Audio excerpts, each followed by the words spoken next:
Sabi ng doktor natin, mali na yan. Yun yung ano ko, yung spot, hindi. Yun ang baka mo. Hindi mabasa, hindi mabasa yun. Hindi nila mabasa yun na yun. Kasi iba na x-ray ngayon. Hindi na yung plate. Ano na, papel na lang. Eh, hindi mabasa ng yung doktor. Kaya yun, papatingin siguro dito na eh. Pero bihira na naman akong inubo ngayon. Bihira na. Talaga ganun siguro. Ano na eh. Pero pag nagra-ride sa mga wala, ko. Doon ako nagtatak eh. So, ang ating pong tatalakayin ay, yun, may kaugnayan sa ating paligiran at ang ating pong ang ating kalalagayan no, sa mundo ay pasamaan ng pasama. Kung natin asahan bumubuti sapagkat sa Amerika first time sa history ng Amerika nagkaroon kaya may patay bumubuto na. Parang Pilipinas. Oo. Kaya nga for the first time na history sa Amerika. At saka yung 2021 ay mas grabe. Hindi ko kayo inaalam, pero talagang ng mangyayari. Naka-program na yan. Yung vaccine ay nakahanda na. Yan ay mayroong ibang DNA, no? Ibang DNA na ilalagay. Binabago nila yung ating DNA natin ito. At nilalagyan ng artificial intelligence para makontrol tayo, hindi tayo magre-rebelde, kontrolado pati isipan natin. At yun nga, darating ang panahon na hindi natin kinakailangan ng cellphone dahil meron technology si Elon Musk na transmitted sa airwaves, no? Ang sounds, pakipag-usap. Kung napad nyo nga yung blood shot, ganun po mangyayari. Na hindi na siya kinakailangan ng cellphone, nakakausap siya kahit saan, natetroy siya kahit saan. Yan ay isang natantay niyo yung palabas ni Will Smith ng araw, yung enemy of the state, kahit saan siya magtago, na-trace siya. Hindi pa masyado advance ang technology nun. So ngayon, ang ating pong tatalakayin, God will see you through. God will see you through. May kanta di ba sino ba? Si Marcus. My love, for my love will see you through. Pero mas matindi to. Ang Diyos ay magbabantay sa atin. Kahit anong mangyari, babantayin na tayo. Bago maganap ang ganitong uri ng bakuna, marahil tayo ay nakuhanin ng Panginoon sapagkat ang kanilang target mula 2021 hanggang 2030 lahat ng tao ay nabakunahan na ng artificial intelligence at saka yung AI ay yung bagong DNA na ituturok sa atin na mawawala na tayo sa sarili nating desisyon. Sila ang magdidesisyon para sa atin. At kapag hindi tayo tumalima sa kanilang kagustuhan, tayo ay ilalagay sa concentration camp. Ano ang sapilitan to? Sige ba sinasabi siya dati noon ang face mask, voluntary kasi gusto na meron. Kaya mandated na. Sa Amerika, napakalaki ng penalty na yun. Kapag hindi ka nakita ng isang doktor, sinabi nga niya sa social media, yung 4 na taong gulong ng bata, muntik na kayo yung mamatay. Dahil sa soft case yun, sa bata pa kasi, sa kanyang lungs. So, God will see you too. 2 Timothy, tingnan natin. Tayo po ay tunay lahat bilang pagana sa pagbasa ng kanyang salita. Ito po yung maiksi lamang, sabay-sabay na natin basahin. 1 Timothy chapter 1, 9 to 12. 1 Timothy chapter 1, 2 Timothy chapter 1, verse 9 to 12. Yeah. 9 to 12, verse 9 hanggang 12, sabay-sabay po natin basahin. Who hath saved us and called us with an holy calling, not according to our works, but according to His own purpose and grace, which was given us in Christ Jesus before the world began, but is now made manifest by the appearing of our Savior Jesus Christ, who hath abolished death and hath brought life and immortality to light through the gospel, wherewith unto I am appointed a preacher and an apostle and a teacher of the Gentiles, for which I also suffer these things. Nevertheless, I am not ashamed, for I know whom I have believed, and I am persuaded that He is able to keep that which I have committed unto Him against that day. Ang Diyos po magpaalam natin ng salita, tayo po yung mananangin muli. Maraming salamat po, dakilang Diyos, sa inyong mga salita at sa pag-sustain po sa amin.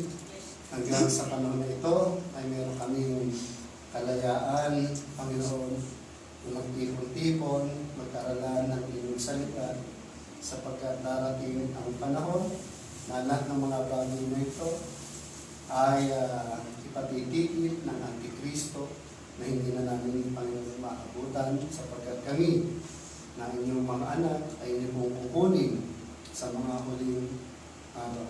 Sa huling tunog ng trumpeta, ang lahat ng mga patay na nauna kay Kristo ay unang babangon at kami na mga buhay ay kasunod nila. Maraming salamat sa pangako niyo po sa amin, dakilang Diyos. Ito po ang nakapagbibigay sa amin ng lakas upang kami ay magpatuloy sa paglilingkod sa inyo. At kami hanggang sa ngayon, O Diyos, kami na ito po mga anak, ay masumpungan na nagbabantay at nag-aabang Panginoon sa inyo po ng masayang pagpapalala. Sa pangalan ni Jesus, Amen. Okay, makapagod tayo lahat. So, dalawang bagay lamang ang ating tatalakayin. Ano po? Pero ito pong dalawang bagay na ito ay ito ang sa maraming pagsubok na dinanas ni Pablo. Itong dalawang prinsipyo na ito ang nagtulak hanggang magampanan niya ang kanyang tungkulin hanggang siya ang yumarap sa ating Panginoon. So sabi rito, unang-una, nakikita natin dito, sabi rito, there's no storm that God won't carry you through. No bridge that God won't help you cross. No battle that God won't help you win. No heartache that God won't help you let go of. He is so much bigger than anything you will face today. Leave everything in His hands and embrace this day confidently, knowing that He will take care of you. No, bagay, walang problema na malaki, masigit sa ating Diyos. Lahat ng mga bagay niya, itatawid tayo ng Panginoon. At patutunayan niya ng Biblia, no? sa sinabi ng Biblia, sa kapangyarihan ng sinabi ng Diyos sa Biblia. Ito ay ating pangahawakan, paninindigan sa panahon ng pagsubok sa ating buhay. Wala tayo bang pwedeng puntahan, lapitan, kundi ang ating Panginoon. Okay, tingnan po natin. Yan. Sabi ni J.D. Farag, no matter how bad it is, it cannot change how good God is. No? Kahit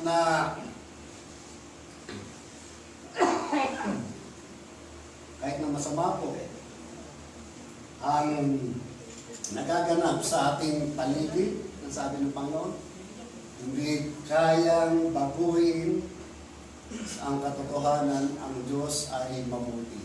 Diba? Sabi nga, God is good all the time. All the time, God is good. Kaya wala pong bahagi sa ating buhay na masasabi natin, ang Diyos ay hindi naging mabuti. Lagi nga sinasabi ni Nanay Judy sa kanyang edad na 69, 70, ito, nakalakas ko yung 69.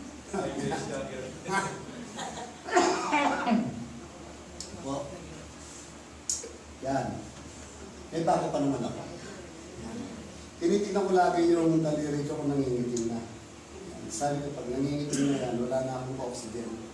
Yan, dali nyo na sa ospital. Pero hindi pa naman, mapula pa siya. So, pag makita natin dito, pangalawa, una, because of what He has done. Because of what He has done. Mapapanghawakan natin that God will see us through because of what He has done. Natapos niya na ang kanyang tungkulin sa atin. Lahat ng maipapangako niya sa atin na ay kanyang tutuparin. Ipasahin natin sa verse 9 and 10. Who hath saved us? Unang-una, tayo ay kanyang kanyang iniligtas.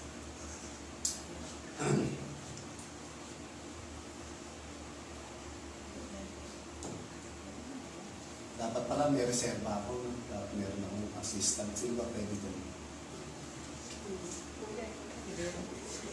Si Renz na lang. Si Glenn.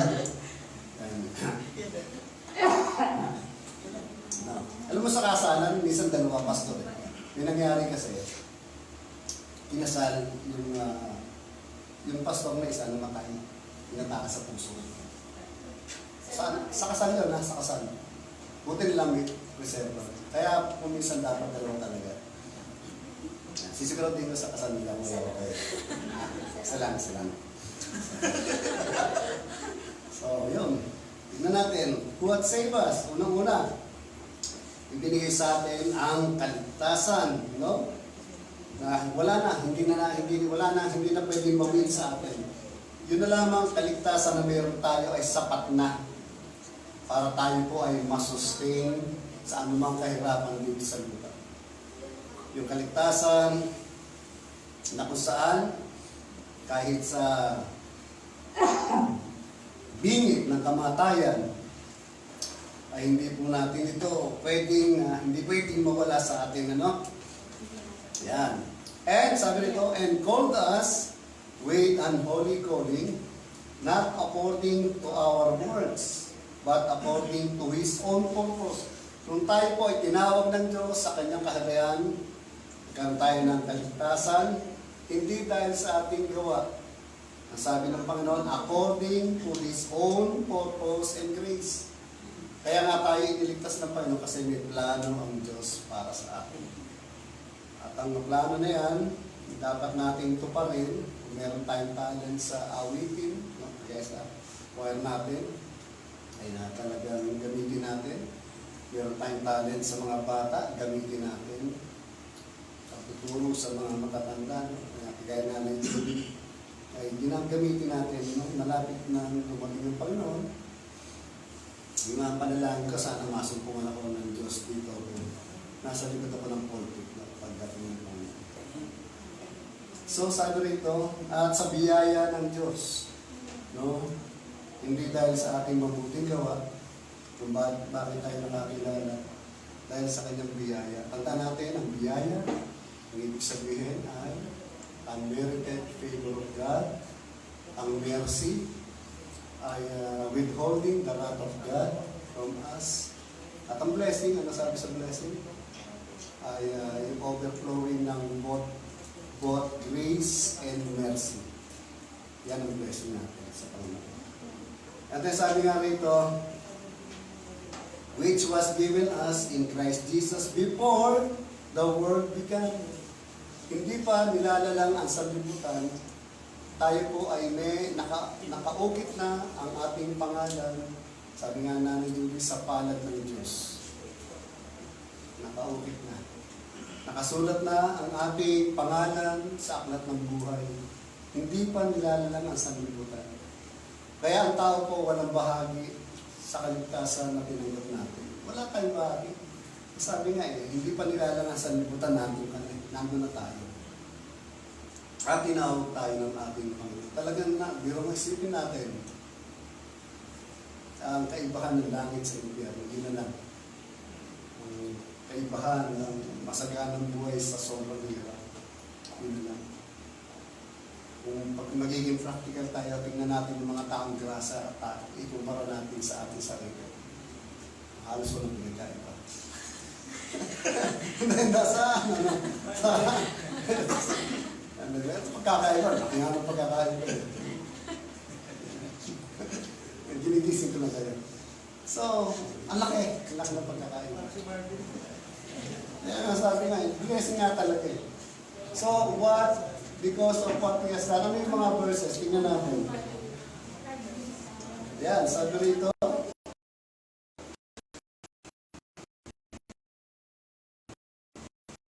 Sa Romans 8:1, there is therefore now no condemnation which are in Christ who walk not after the flesh but after the Spirit. Isa lang po natin, lagi tayong inuusig niyan. The accuser of the brethren, ang sabi sa Revelation. Walang ibang ginagawa yan. Akyat, manaog yan sa langit. Inaakusahan ang mga kapatiran. Sabi niya, kita mo si Job, yung anak mo si Job, kaya nang sumasamba sa iyan, kaya lang sumusunod sa iyo kasi pinagpapala mo. Subukan natin. Natanggal siya ng pagpapala. Tingnan natin kung paano siya tumalig sa iyo. Yan din ang mga sabi rito. Kaya sabi sa verse 10, but is now made manifest by the appearing of our Savior Jesus Christ, who hath abolished death, and hath brought life and immortality to life through the gospel. Inabolish niya na yung kamatayan natin. Tapos sabi rito yung panunukso ni Satan, yung akusasyon ni Satan. Sabi rito upang isipin natin na tayo ay mag-guilty at iniisip natin, ang Diyos galit sa akin, galit sa akin. Kung alam lang ng katabi mo, yung ginagawa mo, naku, nakakahiya, parang gano'n.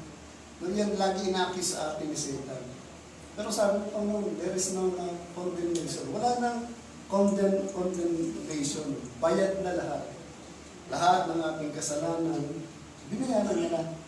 Kaya yung sinasabi ni Satan, pag tayo ay na-accuse, ikaw, gumawa ka naman ng kasalanan. Ako sa'yo, hindi mo na akong mag-church.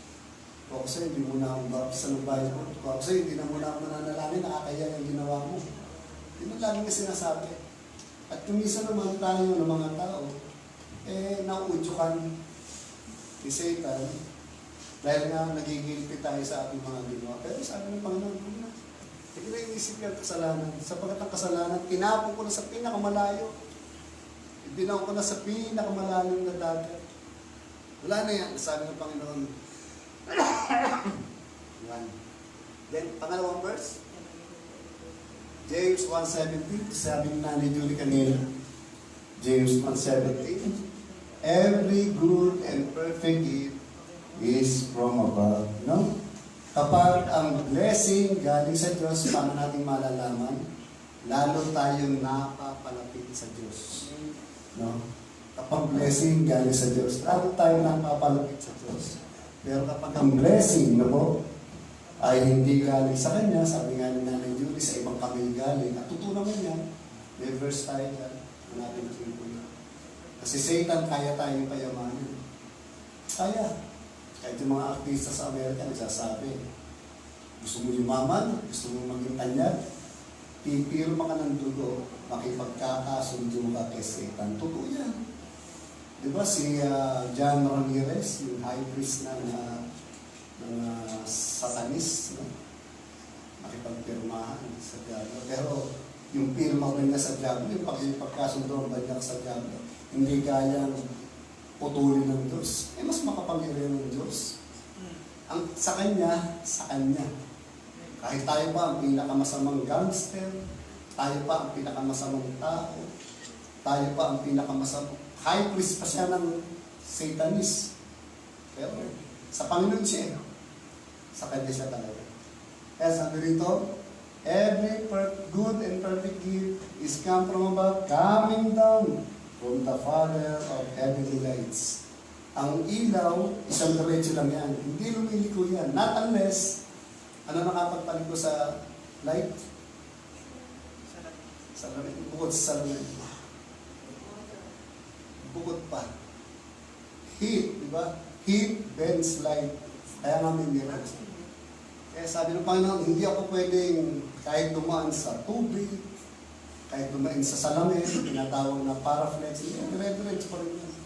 Kahit dumaan pa sa mainit, hindi, diretso pa rin ang Panginoon. Hindi siya nagbabago, ibig sabihin. Kapag ibibigay ng Diyos, ibibigay sa atin ng Diyos, walang makapipili. Sabi nga ni Ed Lapis, kapag ginusto ng Diyos, walang makapipili. Pag ayaw ng Diyos, walang makapipili. No? Eh, nasabi rito, who does not change? Like shifting shadows. Yan, sabi sa James 1:17.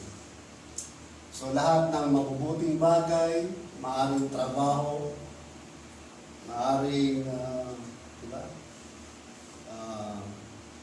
Sa eskwela, yung asawa mo, perfect gift ng Panginoon yan. Diba, sa anong kasabihan? Behind every man's success, there is a woman. And that woman is your mother. Hindi pa rin yung kwento. Nag-expect na eh. Baka sila. So, yun know, diba? Hindi, white ko yun, siyempre. Lagi mo masama. Yung, then, pangalawa, tingnan natin. Yan, sabi rin sa Romans 8:32. Ito po, ang context dito ay forgiveness. Bountiful forgiveness ng ating Panginoon. Sa dinami-dami ng ating kasalanan, wala siyang inalala pa. Sabi nito, He who did not spare His own Son, but gave Him up for us all, how will He not also, along with Him, graciously give us all things? Kung ang aking buktong na anak nga ay ibinigay sa atin ng Diyos, hindi niya ipinagkait, hindi siya nagdalawang isip para tayo ay maligtas. Yung pa kayang pang-araw-araw nating buhay, pangangailangan, ay hindi ibigay ng Panginoon. Ibibigay ng Diyos yan, pag tayo ay, sabi nga natin yun, paghanda na tayo, at kaya ng tanggapin ng ating puso. Ito, sapagkat, yan, sapagkat ang blessing po ay may kalakip na panganib. Pag sobra at hindi natin kaya, malaking panganib yan. Pero kung kaya natin at hinanda na tayo ng Diyos para makayanan natin ang ganung blessing, bakit ba hindi ibibigay ng Diyos? Sapagkat handa na tayo. Enjoy natin. Ang ganda nga yung, yung pinorward ni Ate Ellen sa akin. Yung patungkol kasi sa senior citizen. Nung una ko natin sa hindi pa naman ako senior. Binasa ko rin. Ang ganda. Ang ganda. Napakaganda. Ang ganda ng prinsipyo niya na kapag tayo ay senior citizen na, enjoy natin ang ating pinagsikapan. Kasi ang mga lolo't lola, ang lagi inintindi, ako, paano ako ko? Naglano ko ng pera ko para sa ako ko, hindi, bahala siya sa buhay niya. Yung sarili ng buhay niya. Ako nagpakapagod yung ako ko, magiginawa. Hindi, magtira ka rin. Pero hindi mo. Yung buhay, travel, kumain sa labas, mag-asawa. Hanggat magkasama pa kayo, darating panahon, mawawala na ang isa sa atin. Yan. So, hindi natin ang ating sarili. Ako ay natutuwa kay Kuya ko po. Kapagkat yung isang bagong motor. Nakatuwa. Amen. Ako ay natutuwa kasi na wala kami ng problema sa pagkain.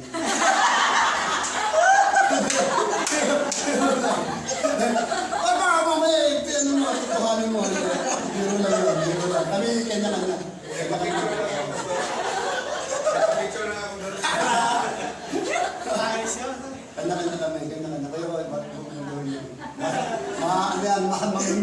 Malimiha sa inyo nga yan. Masama pag sobra. Kasi po eh. So, yun nga. And then, ano pa? Yan. Pangalawa, because of who He is. Sino bang Diyos? Tignan natin dito sa verse 11 to 12. Sino bang Diyos? Whereunto I am appointed a preacher and an apostle and a teacher of the Gentiles. Biro mo? Ang sabi rito ni Pablo, I am appointed a preacher. Sino pa si Pablo? Mamamatay tao ko nung una. Diba? At sabi niya rito, an apostle, messenger of God.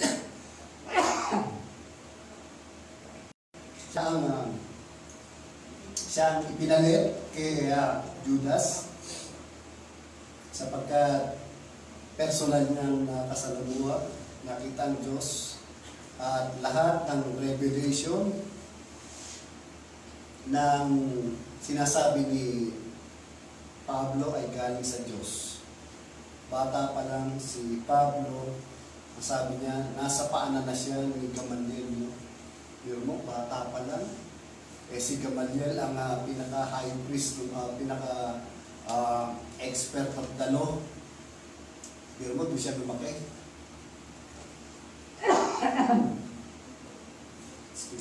Sa paanan ni Gamaliel. At siya ay appointed to be a teacher of the Gentiles. No? Totoo yan. Siya ang itinalaga ng Panginoon sa mga Hintil. At si Pedro ay itinalaga ng Diyos sa mga Jews. Pero si Pedro, ang unang convert niya, si Cornelius, isang Gentile. Ang unang convert ni Pablo ay yung mga Jews bago siya napunta sa Gentile. Ibig sabihin, walang barrier. Kaya lang, binigyan sila ng kanya-kanyang delegation. Naku, ganda sabi rito, verse 12, for the which cause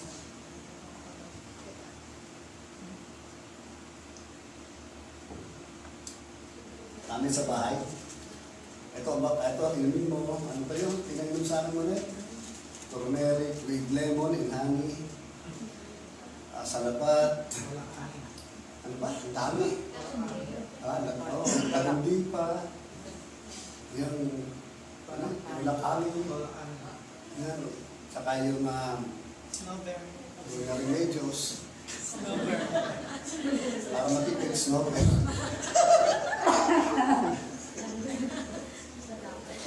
Ganun pa rin yun.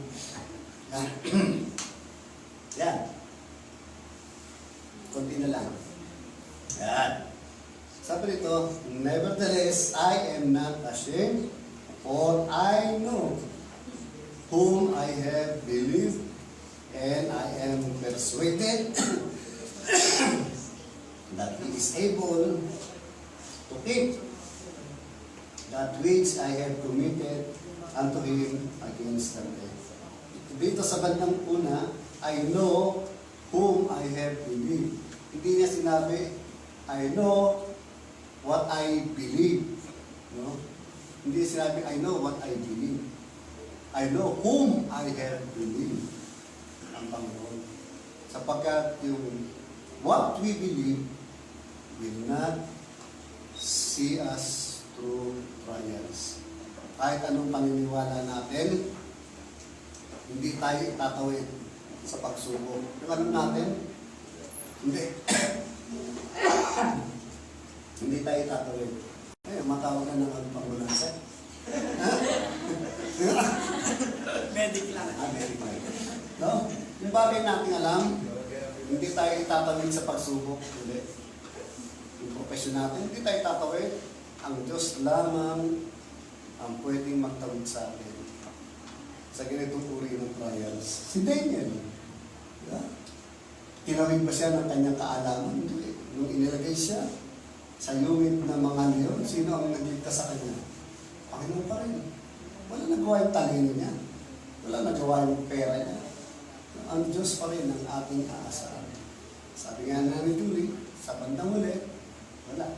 Wala tayong madadala. Kaya gamitin niyo na yan.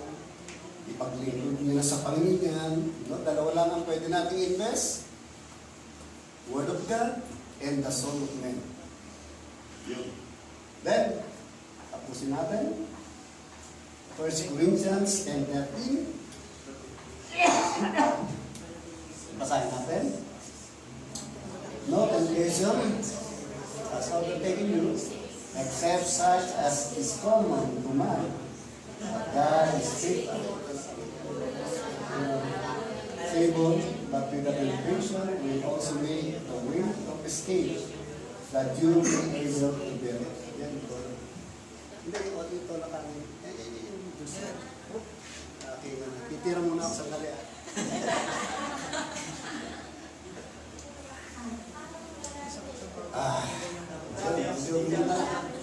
Ito.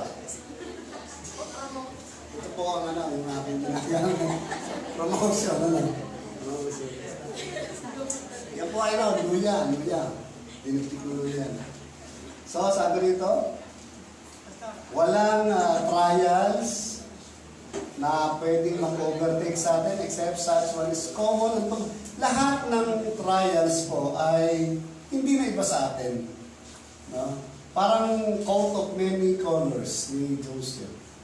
Coat of many colors. Iba-iba ang kulay ng pagsubok, pero pagsubok pa rin po yan.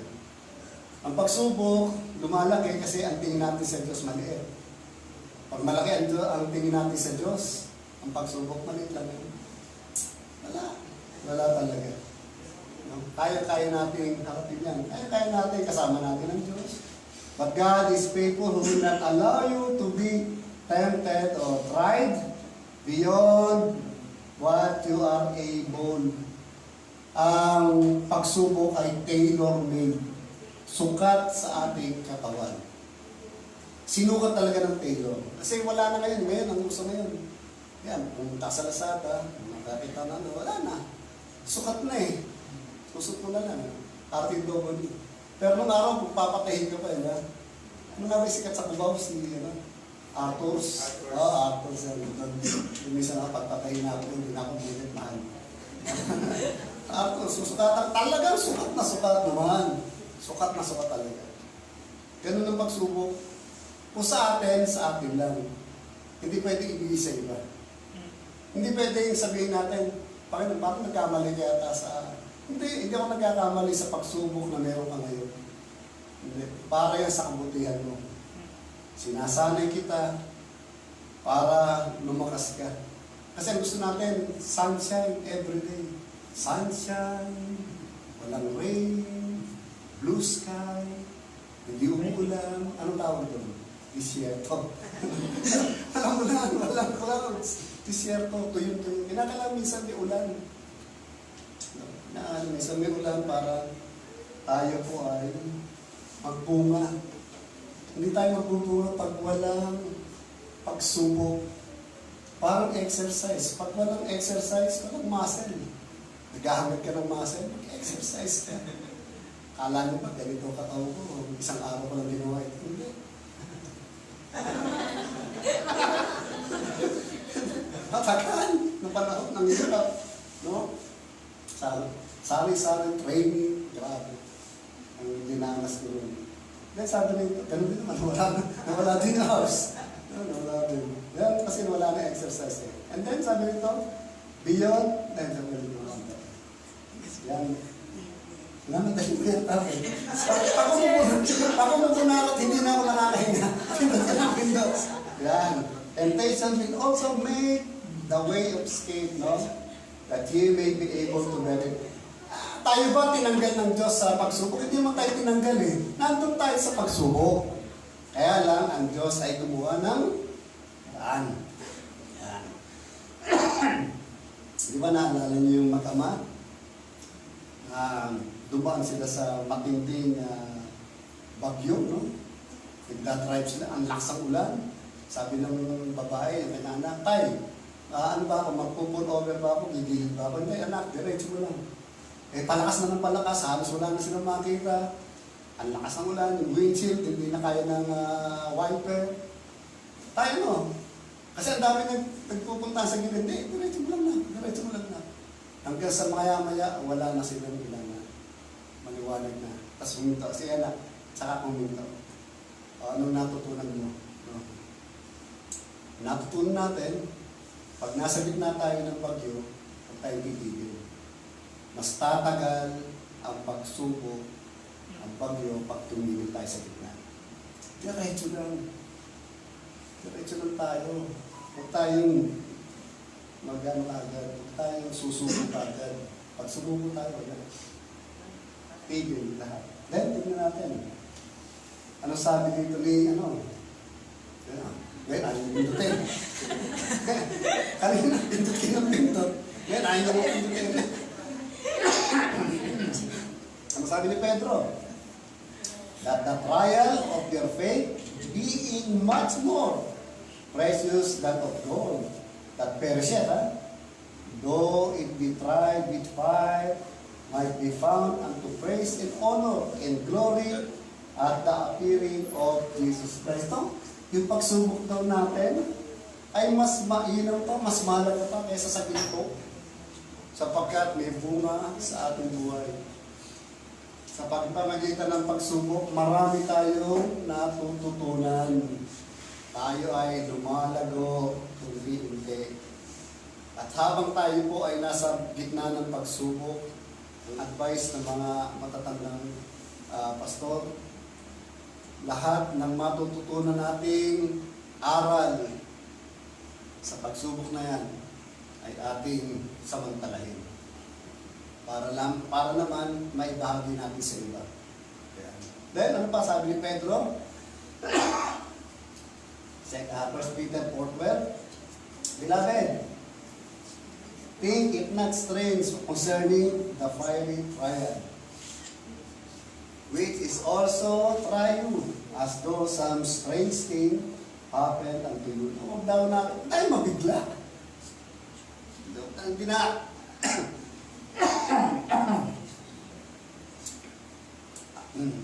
Ang pagsubok po ay hindi nakakabigla. Yan ay umarating ng pusa. At alam naman natin yan sa buhay natin. Talagang may pagsubok. Kita mo naman yung nabagsakan ng train sa expressway. Parang parang. Biglaan eh. Kung hindi tayo Christian, nakakatakot. Pero kung Christian tayo, anong problema? Diretso tayo sa langit. Huwag tayo mabigla sapagkat sabi nga nito ligtas naman tayo. Sabi nga dito ni Pablo. Then, ano pa? 2 Corinthians 4:17, sabi din ni Pablo, for our light affliction, no, pero mo, light affliction, 37 years, 40 years, si Pablo naglingkod sa Panginoon.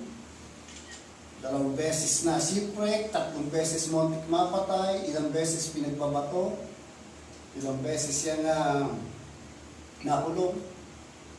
Magkaan na pagsubok lang yan, which is but for a moment. Worketh for us a far more exceeding and eternal weight of glory. No? Mas ano yan, maganda pagsubok lang. At saka sabi ni Pablo nito, but for a moment, sandali lang yan. Sabi nga and it shall come to pass. No? Lilipas din yan. Pagsubok, minsan tayo, kala natin, kamamatay natin. Sabi, nung hospital nga ako, sabi ko, ito na yata katapusan ko. Oo, totoo yun. Hindi pa ako nagpapa-doktor. Sama na ng pakiramdam ko. Bagsak na katawan ko. Pero, minsan nagpipreach ako rito, wala na sarili ko.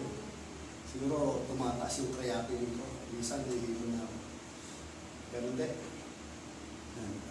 God will see you through. Kaya nung binala na ako sa ospital, parang nahimasmasan ako. Hindi pa na-operahan, panatag na ang aking kalooban na makakalagpas ako. Nagdating na pa yung mga kapabiran. Lalo akong nasira na ito. Lalo akong sumigla. Sila Kuya Popoy, sila na Julie. Sila lahat. Aba, pagkanis ko, nakita ko yung video, nagkakainan, party, no? Nakakatuwa yun. Kasi alam naman nila makakalabas ako. Saglit lang, pag Sabi ng doktor, sir, ituturo ka na ha? Oo, sige, turo. Tapos pinto, napapikit lang ako, pag dilat ko, maliwanag na. Puting-puti. Malamig. Oh, nakaswerte yata ako. Sa langit yata ito. Tapos bindong na, sir, gising ka na pala kayo. Alam mo, langit eh. Tapos na. Uwi na ako. Yan. Pero inobservan din ako kasi yung cancer cells masyadong aggressive. Kaya nga yung doktor kong pinunta, si Maliaco, Dr. Maliaco, magpa-x-ray ko ulit kasi hindi ko nakikita kasi baka yung kaya ayaw kong pumunta sa doktor eh. Ayaw talaga, baka daw yung cancer cells umidot sa kabilang lungs o sa lungs pumunta. Sabi sa akin, mataba ka naman. Baka nga, wala kang cancer. Eh, malaman natin. Ba't ako tatanungin na? Hindi, sabi ko, malasan ka wala. Ito mahirap eh, no? Tapos mga misa sa doktor, eh, inuubo ka lang eh. No? Yan. Then, Job 23, sabi si Job, at kung si Job ang tatanungin tungkol sa pagsubok, wala nang lalampas kay Job sa Panginoon. Sabi nga ni Ed Lapis, kung nalampasan na natin ang hirap ng Panginoon, batahin niya yung krus ng Kalbaryo papunta sa kanyang hantungan, at kung kaya na nalampasan na natin yung hirap na kanyang ginawa at lahat ng kahihiyan na kanyang tinanggap, nalampasan natin, sabi ni Ed Lapis, doon pa lamang tayo may karapatan magreklamo. Hindi pa, huwag tayo magreklamo. Nawalan lang tayo ng trabaho, reklamo na. Pag walang trabaho, nagkahanap ng trabaho. Pag may trabaho na, nawawala ng trabaho. No? Kaya, reklamo na kagad. No? Huwag tayo magreklamo. Lahat ng mga bagay ay nagkakalakit-lakit. Sabi nga, Lord, ano kaya yung purpose mo? Bakit ako inubuhay? Gusto nang kapapayan ko na rin. Minsan natutuyo ako ng pawis yun. Kasi, tsaka tumatanda na nga. Yun talaga. Kayo, malalakas pa kayo eh. Wala pa kayo nararamdaman. Darating yan, nung bata ang tanong, ano gusto mong kainin? Pag matanda ka na, ano bawal mong kainin? Ang tanong, bawal na kainin. Yun ang tinatanong.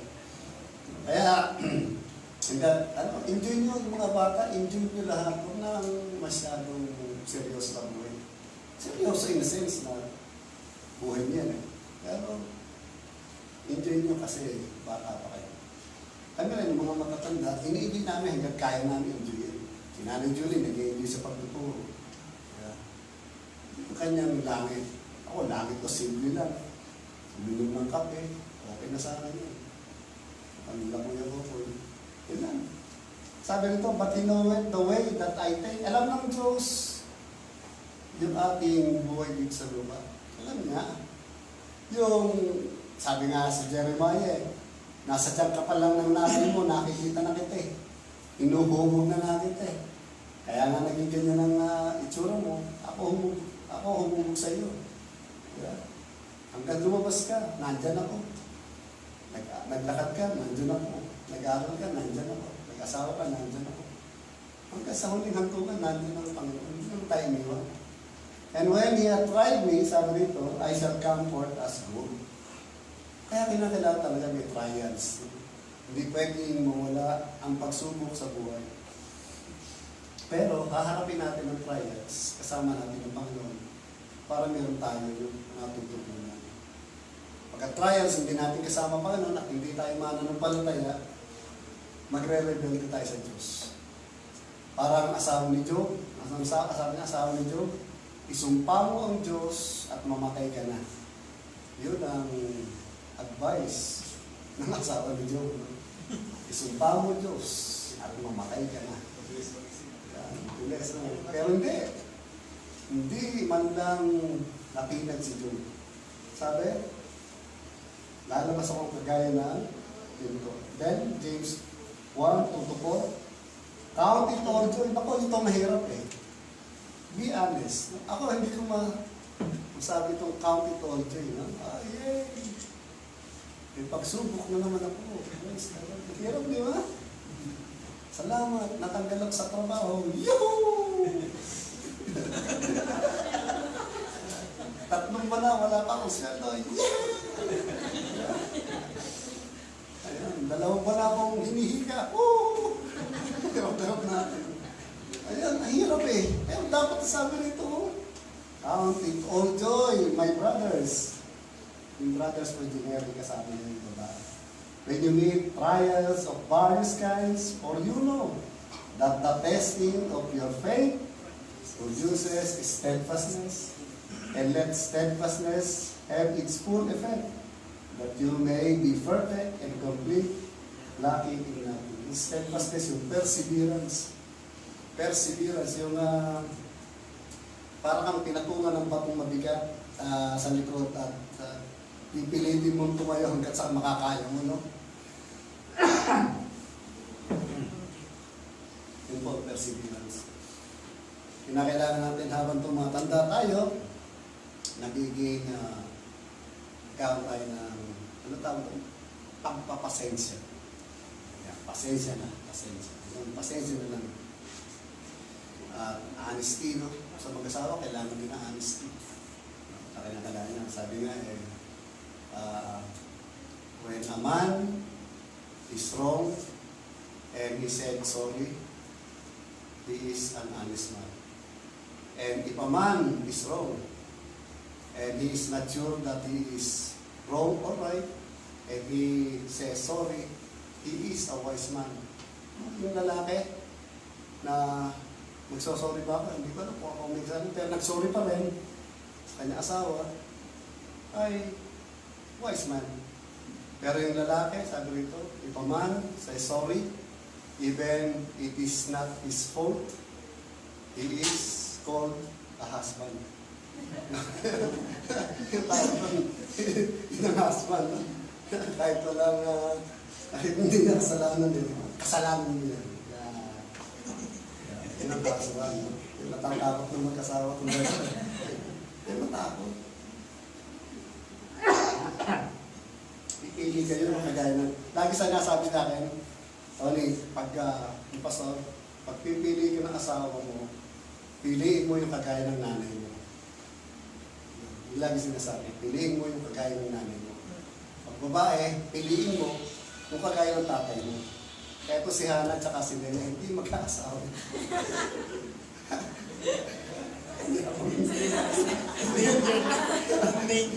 Endangered species. Sige na nga, okay na.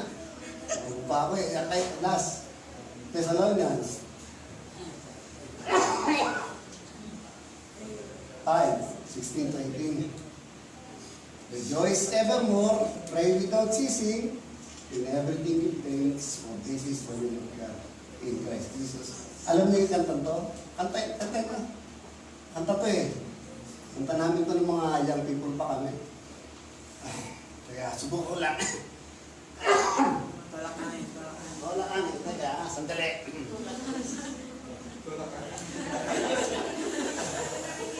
Okay, kantay natin ha. Maganda boses ko pag may tulakan na lang. Rejoice evermore, for this is the will of God. Rejoice evermore, for this is the will of God. Rejoice evermore, for this is the will of God in Christ Jesus concerning you. Pangalawa, pray without ceasing, for this is the will of God. Pray without ceasing, for this is the will of God. Pray without ceasing, for this is the will of God in Christ Jesus concerning you. Amen. In everything give thanks, for this is the will of God. In everything give thanks, for this is the will of God. In everything give thanks, for this is the will of God in Christ Jesus concerning you. Amen. Yun. Tapos tayo.